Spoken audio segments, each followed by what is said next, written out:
Greg, go ahead and tell them. Tell everybody why my wife's voice is on this speaker talking about how I'd sign anything if I was tired enough. Nobody touched their food after that. The burgers sat there on paper plates. A pair of tongs hit the driveway with a little metal clatter. My neighbor Monica looked at her husband like she'd never seen his face before.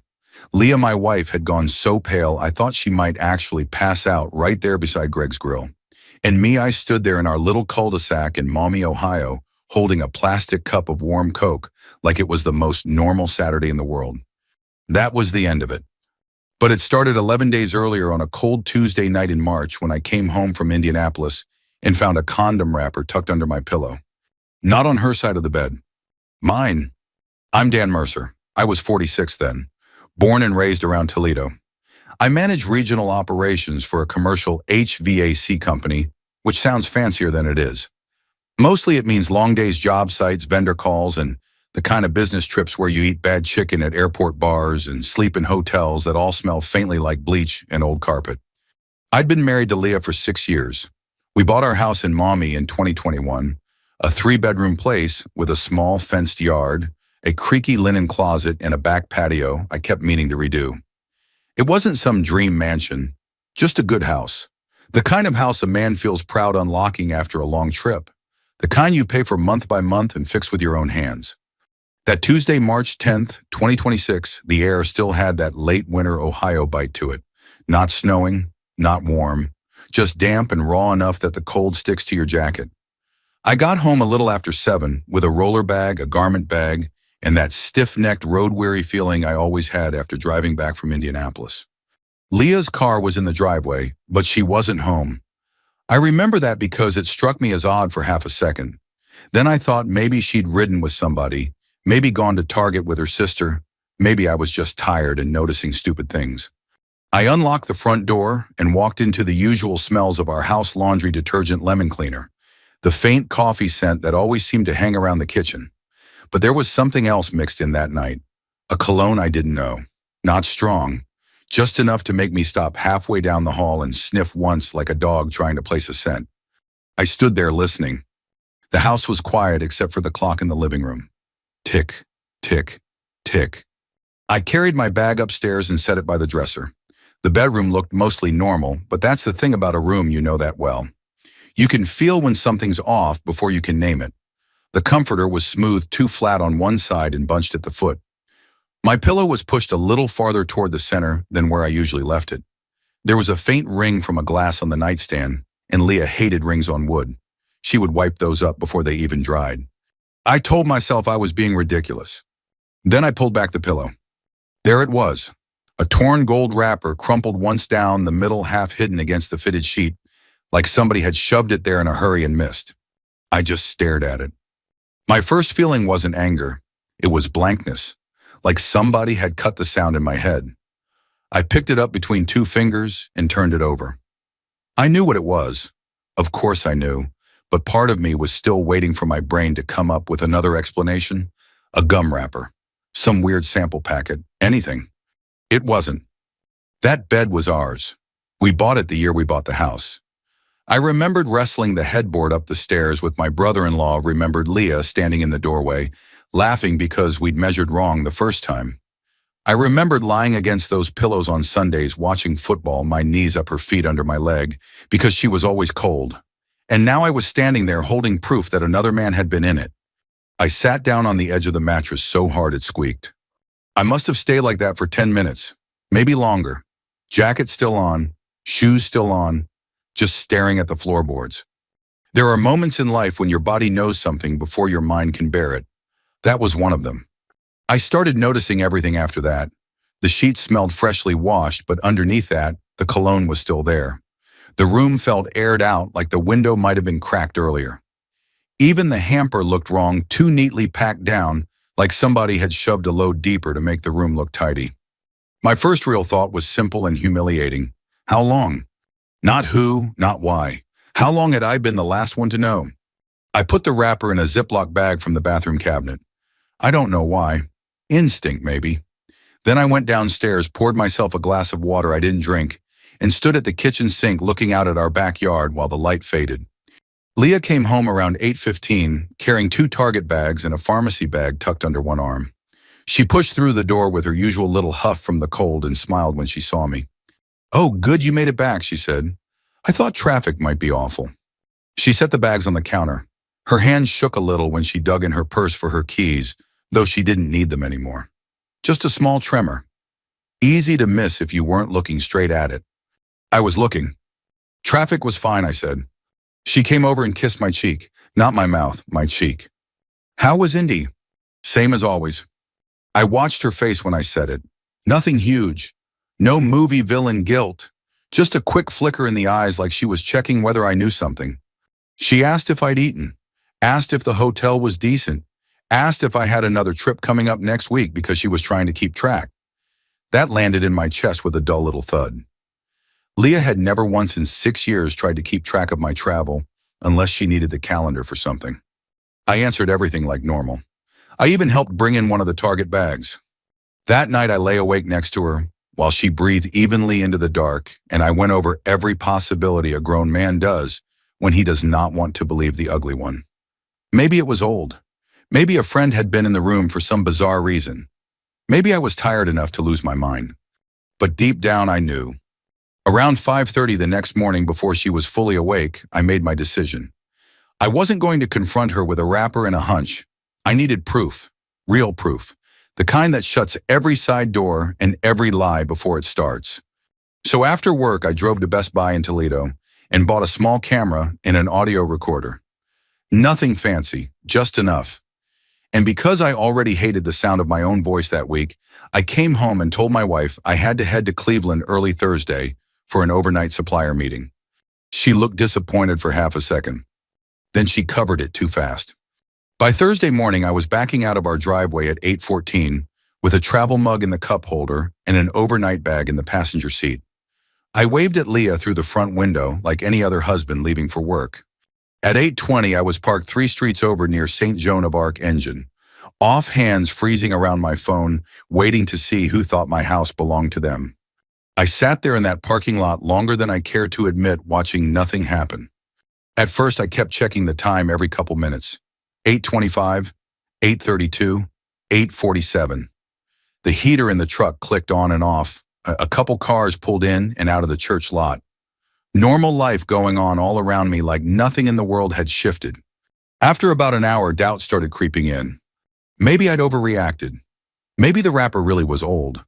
Maybe I was about to spend my Thursday hiding in a truck like a paranoid idiot because I couldn't handle the idea that my marriage had changed. I leaned my head back and closed my eyes for a second. That's when my phone buzzed. Motion alert. My stomach dropped so fast it felt like I missed a step on a staircase. I opened the app. The camera I'd placed in the living room angled just right to catch the front door, and the hallway was live. The door opened, and in walked Greg Barlow like he'd done it 100 times. Same gray hoodie, same ball cap pulled low, same heavy walk I'd heard through our shared fence when he was out back messing with his grill. He didn't knock, didn't hesitate, just stepped inside, closed the door behind him, and kicked his boots lightly against the mat like he belonged there. I remember letting out this short, ugly laugh, not because anything was funny, just because my brain needed something to do. Greg, my neighbor, 52 years old, 2 houses down, the guy who borrowed my ladder last fall and still hadn't brought it back, the guy who'd stood in my driveway drinking a beer telling me I worked too much and needed to actually enjoy that house. He walked down my hallway like he owned it. A second later, Leah came into view. She didn't look nervous. That's the part that stuck with me. She looked familiar, comfortable, like this was just another Thursday. She said something I couldn't quite make out at first, and then they both laughed. Not a big laugh, just a soft, shared kind of laugh, the kind you get used to hearing from someone who's been around a while. My hands tightened around the phone. They moved out of frame toward the stairs. I didn't need to see anything else. I didn't want to.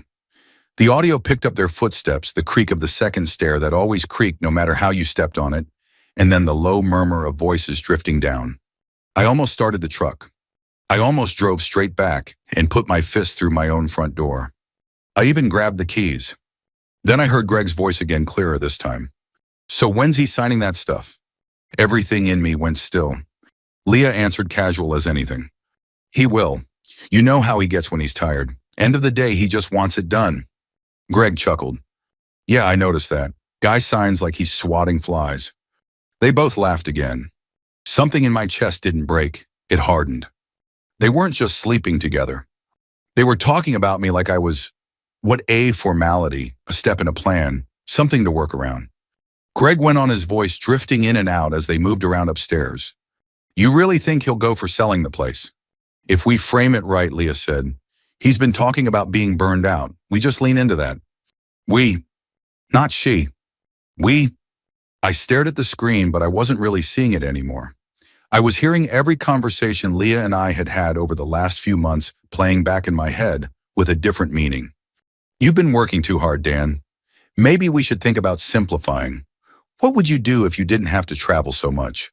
I thought those were conversations a wife has when she cares. Turns out they were rehearsals. Greg said something else lower this time. And the investment? Leah cut in. We'll get there. One step at a time. There was a pause, then the sound of movement. A door closing upstairs. Silence. I set the phone down on the passenger seat and just stared through the windshield at nothing. My hands were shaking now, but not like before. Before it was shock. Now it was something colder, sharper. Clear. I picked the phone back up and started saving everything. Screen recordings. Audio clips. I emailed copies to a new account I'd set up the night before. Then I sent a couple to myself again just in case. I wasn't losing this. Not now. Around noon, I drove out of that lot and headed toward a diner off Route 24 I'd been to 100 times. The kind of place where the waitress calls you Han and the coffee is always a little too strong. I sat in a booth by the window with a cup of black coffee I didn't really want and a menu I didn't read. The place smelled like bacon grease and toast. A couple older guys were arguing quietly about college basketball at the counter. Somebody laughed at something on a TV mounted in the corner. Normal life. I wrapped my hands around the mug and finally let one thought come through clean. I built that house. Every payment, every repair, every long week on the road that paid for that roof, those floors, that kitchen table where she'd just been sitting across from another man. And they were sitting in it talking about how to move me out of it like I was furniture. I took a sip of coffee. It tasted bitter, strong. Good. By the time I left that diner, I wasn't thinking about confronting them anymore. I was thinking about timing, about what I needed to protect first, what I needed to prove, and exactly how much of this they thought they were going to get away with. That was the moment something shifted in me. I wasn't the guy who found a rapper and got his heart broken. I was the guy who had just been shown the whole plan. And plans can be stopped. I didn't go home right away. That was the first real choice I made that felt like control. Instead, I drove across the river into Perrysburg and sat in the parking lot of a small law office I'd passed 100 times and never noticed. Keller and Associates, brick building, simple sign, the kind of place people go when something in their life quietly breaks. I sat there 10 minutes before I went in. I didn't walk in like a man looking for revenge. I walked in like a man trying not to get buried. Susan Keller was in her early 60s. Gray hair, sharp eyes, the kind of voice that doesn't waste time pretending things are better than they are. I told her the short version. Wife, neighbor, audio recordings, possible financial manipulation. She didn't interrupt, just took notes. When I finished, she leaned back slightly and said, "You did the right thing not confronting them." That helped more than I expected. We talked through what mattered first. Secure accounts, limit exposure. Don't tip my hand too early. Be careful with how recordings are used. It wasn't dramatic, no big speeches, just practical steps. Real-life revenge, I realized, looks a lot like paperwork and patience. From there, I went to my bank branch in Maumee, talked to a manager I'd worked with before, moved what I could, flagged what I couldn't move yet, asked questions I never thought I'd have to ask. By the time I finally drove home that evening, the sky had that dull gray look Ohio gets before it decides whether it's going to rain or not. Greg's truck was gone. Leah was in the kitchen when I walked in, stirring something on the stove, like nothing in the world had changed. "Hey," she said, smiling, "you're back early." "Meeting got pushed," I said. She frowned just a little. "Oh, that's good, I guess." I watched her for a second, the way she held the spoon, the way she didn't quite meet my eyes. Then I hung up my jacket and asked what was for dinner. That night was the longest dinner of my life. We sat across from each other at the same table we'd eaten at for years. Chicken, green beans, store-bought rolls, normal food, normal plates. Everything looked exactly like it always had. Nothing felt the same. Leah kept talking, little things. A sale at Target, her sister calling, a neighbor's dog getting out again. Then right in the middle of passing the salt, she looked at me and said, "You've been really quiet lately. Everything okay at work?" I almost laughed. Not because it was funny, because of how clean it was, how practiced it sounded now that I knew. "I'm fine," I said. She nodded slowly. "You just seem distant. I don't know, like you're not really here." There it was. I looked down at my plate and took a bite I couldn't taste. "I've just been tired," I said. She softened her voice. "You really should slow down, Dan. I worry about you." I nodded. Inside, something twisted hard enough to make my chest ache. Worry. That's what she called it. Later that night, I stood in the backyard alone while she watched TV inside. The air was cold and damp, the kind that seeps through your clothes. I looked over at Greg's house without meaning to. And that's when I saw it. My ladder. Still leaning against the side of his garage, right where I'd left it months ago when he asked to borrow it for a quick fix. I stared at it longer than I should have. It wasn't about the ladder. It was about what it meant. How easy it had been for him to take something of mine, use it whenever he wanted, and never feel the need to return it. That was my life now, wasn't it? Or at least what they thought it was. I went back inside and sat on the couch next to Leah. She leaned into me like she always did, her head resting lightly against my shoulder. If I hadn't known, I would have thought everything was fine. That's the part people don't tell you. Betrayal doesn't always look loud. Sometimes it looks exactly like your normal life, just with the truth missing. Over the next few days, I kept playing my role. Went to work, came home, ate dinner, nodded at the right times, slept on my side of the bed. Inside, I was building something else. I met with Susan again, got clearer on what I could and couldn't do, changed passwords, pulled documents, made copies of everything that mattered: mortgage papers, account statements, tax records. Not exciting, not cinematic, necessary. One afternoon, I stopped at Meijer on the way home, grabbed a rotisserie chicken out of habit, stood there in the aisle holding it, realizing I wasn't even hungry. I put it back, sat in my truck for 15 minutes staring at the steering wheel. I thought about driving, just getting on the highway and going somewhere, anywhere. But then I thought about that conversation upstairs, about the way they said "we," and I stayed. A couple days later, I went to FedEx to print stills from the footage. Nothing explicit, just enough. Timestamps visible, faces clear. The girl at the counter smiled and asked vacation photos. I nodded. "Yeah," I said. "Something like that." When I got back home, Greg was out front of his place with a beer like always. "Hey man," he called. "You gonna make it to the cookout next Saturday, doing a little birthday thing?" I walked up just enough to be polite. "Yeah," I said, "I'll be there." He grinned, slapped my shoulder like we were friends. "Good, gotta have you there." I nodded and headed inside. That night, after Leah went to bed, I sat at the kitchen table with my phone and stared at Monica's contact information. Greg's wife. I hadn't spoken to her much over the years. She was quieter than him, polite, observant, not stupid. I typed out 3 different messages and deleted them. Finally, I called. She answered on the 3rd ring. "Hi, Monica, it's Dan, from down the street." A pause. "Hey, Dan, everything okay?" I swallowed once. "I need you to come to the cookout next Saturday," I said. "And I need you to hear something for yourself before anyone tries to explain it to you." Silence on the line. Then quietly, "Okay." I hung up and sat there for a long time, the house completely still around me. I wasn't planning a scene. I wasn't planning a fight. I was planning one thing. The truth in the one place they couldn't hide from it. Saturday, March 21st came in cold and damp like most early spring days in Northwest Ohio. The kind where the sun shows up but doesn't really help. By 3 in the afternoon, the cul-de-sac was already filling up. Greg had his grill out at the edge of his driveway, lit up smoke drifting slow into the gray air. Folding chairs scattered around, a cooler full of beer. Somebody had brought a Bluetooth speaker and old Eagles songs were playing just loud enough to hear over conversation. Normal neighborhood stuff. I stood in my garage for a minute before walking out, just looking at everything. My garage, my tools, my space, cleaned out the night before. One corner empty where I'd piled up a few things Greg had left over the month's extension cord, a wrench, set small things that somehow never made their way back to him. Then I saw it again. The ladder, still leaning against the side of his garage. I walked over without saying anything. Greg spotted me halfway there. "Hey, there he is," he said, flipping a burger.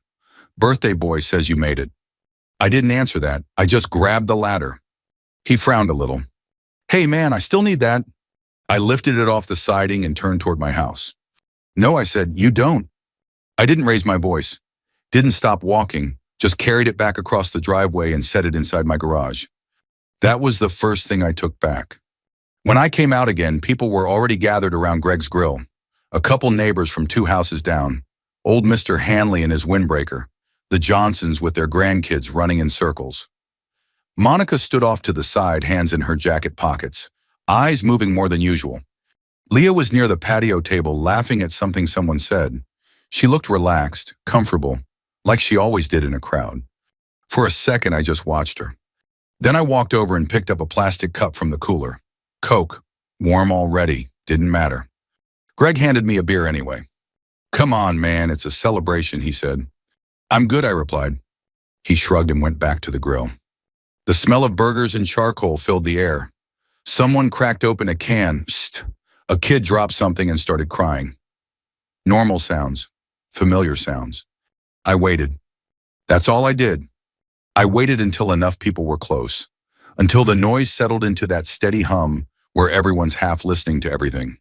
Then I stepped forward just a little, lifted my cup slightly. "Hey," I said. Not loud, just enough. People turned. Greg looked over, still holding the tongs. "Let's hear it," he said, grinning. "Dan's got something to say." I nodded. "Yeah," I said, "just real quick." I glanced around, counted maybe a dozen people, enough. To Greg, I said, raising my cup a little higher, "Best neighbor a guy could ask for." A couple people chuckled. Someone said, "Hear, hear." Greg smirked, lifting his beer. I let the moment hang for half a second longer than normal. "And to my wife," I added, looking at Leah, "for helping me understand exactly what kind of marriage I've been living in." The laughter stopped. Not all at once, just faded. Leah's smile didn't drop right away. It just froze, like she wasn't sure if I was joking. Greg's grin tightened. "What's that supposed to mean?" he said. I didn't answer him. I reached into my jacket pocket, pulled out my phone, and set it on the small patio table beside the cooler. Then I tapped the screen. The audio started. At first it was just faint background noise, footsteps, a door. Then Greg's voice, clear enough for everyone standing there. "So when's he signing that stuff?" Silence settled over the group like a blanket. Leah's voice came next. "He will. You know how he gets when he's tired. End of the day, he just wants it done." A couple people shifted where they stood. Someone muttered, "What is this?" Greg's laugh came through the speaker. Guy signs like he's swatting flies. That was enough. I tapped the screen again and stopped it. The grill hissed behind Greg, a burger burning on one side forgotten. No one spoke. Not for a few seconds. Then Greg barked out a laugh that didn't sound like him at all. "Okay, what the hell is this?" he said. "You playing some kind of joke?" I looked at him. "Go ahead," I said. "Tell them." His face changed, not all at once, just around the eyes. Leah stepped forward. "Dan, stop," she said quietly. "What are you doing?" I didn't look at her. Instead, I picked up a manila envelope from the table and walked over to Monica. She didn't move. I handed it to her. She opened it slowly, pulled out the photos, looked down. Her hand trembled once, then went still. Greg's voice got louder. "This is insane," he said. "You don't even know what you're talking about." I turned back to him. "I know enough," I said. "Enough to make sure no one's touching my money. Enough to make sure no one's talking me into selling my house. Enough to make sure whatever plan you two had ends here." Leah shook her head, eyes wide. "You're twisting this." I cut her off. "You didn't just cheat on me," I said, my voice steady. "You counted on me being too tired to notice." That landed. You could feel it. Monica stepped forward then. She didn't look at me. She looked at Greg. Really looked. Then she reached past him, grabbed the handle of the grill, and turned the burners off. The hiss died instantly. Smoke drifted up into the quiet air. "We're done," she said. Not loud, not dramatic. Final. Greg opened his mouth like he was going to argue, then closed it again. Nobody moved. Somewhere behind me, old Mrs. Hanley let out a soft breath and said, "Well, ain't that something?" A couple people shifted uncomfortably. One of the kids got called inside. The moment broke. I didn't stay for the rest of it. I picked up my phone, slid it into my pocket, and set the empty envelope back on the table. As I walked past Leah, she reached for my arm. "Dan, please." I stepped back. "You brought the humiliation into my bed," I said. "I just carried it outside." Then I turned and walked across the street into my garage and closed the door behind me. The house felt different that night. Not empty, just quiet in a way it hadn't been before. I sat at the kitchen table with a glass of water and listened to the refrigerator hum the clock, ticking the same sounds that had always been there. But now they weren't competing with anything else. No TV, no conversation drifting in from the living room, no second set of footsteps upstairs. Just me. Leah didn't come back that night. She texted once around 10. "Can we talk tomorrow?" I looked at it for a long time before setting the phone face down on the table. Not yet. The next few days were strange. People still went to work. Trash still got picked up. The mail still showed up at the same time every afternoon.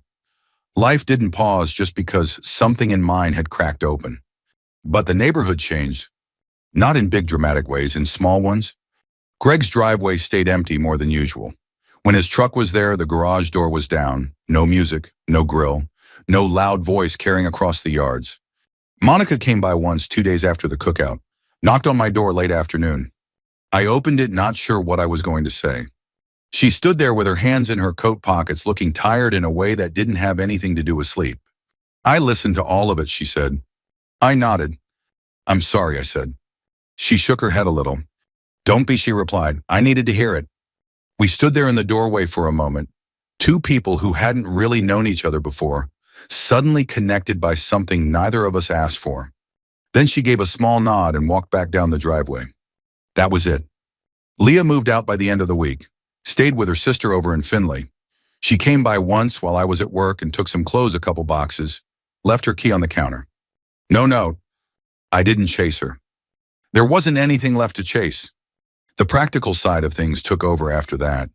Meetings with Susan, paperwork, decisions about what stayed, what went, what needed to be handled now and what could wait. It wasn't satisfying work, it was necessary work. At night, the house felt bigger. I'd catch myself doing small things without thinking. Reaching for my phone to text Leah about picking up milk. Turning my head when I heard a sound that wasn't there. One night I stood in the laundry aisle at Mayer holding a bottle of fabric softener, like it was some kind of test I hadn't studied for. I realized I had no idea which one we usually bought. Not because I couldn't learn, just because I never had to before. I stood there for a minute, then grabbed the first one that didn't smell too strong and tossed it in the cart. That's how it starts, I guess. Not with big dramatic changes, with small, quiet ones. A few days later, I changed the Wi-Fi password, reset the garage code, swapped out the locks. Not out of anger, out of clarity. I went into the garage that weekend and finished what I'd started before the cookout. Sorted through everything that wasn't mine. Greg's extension cord, a set of sockets, a couple random tools he'd left behind over time. I put them all in a box, set it by his driveway. Didn't knock. Didn't leave a note. Just returned what wasn't mine. Then I went back into my garage and looked around. Clean. Organized. Mine. In the corner, the ladder stood where it belonged again. I walked over and ran a hand along the side of it, feeling the worn spots where the paint had chipped from years of use. That ladder had been leaning against his house for months. That day it wasn't anymore. I didn't win anything in the way people think about winning. I didn't feel triumphant. I didn't wake up suddenly healed. There were nights I still lay there staring at the ceiling, going over things I couldn't change. But something had shifted. I wasn't being managed anymore. Wasn't being guided toward decisions I didn't fully understand. Wasn't the last one to know what was happening in my own life. I had my house. My accounts. My name. And something I didn't realize I'd been losing piece by piece. My footing. The following Saturday, I went back to that same diner off Route 24. Sat in the same booth by the window. The waitress came over, poured coffee, called me Han, like she always did. Long week, she asked. I gave a small smile. Something like that. I ordered toast and eggs, ate most of it this time. Outside, people moved along like they always do. Cars passing, someone pumping gas across the street. Nothing remarkable. That's the thing about life. It doesn't wait for you to catch up. It just keeps going. And eventually, you do too. I didn't destroy them. I just stopped protecting them from the truth. If you're listening to this and something in your gut has been bothering you, don't ignore it just to keep things calm. Sometimes calm isn't real, it's just quiet. And you deserve a life that's actually yours.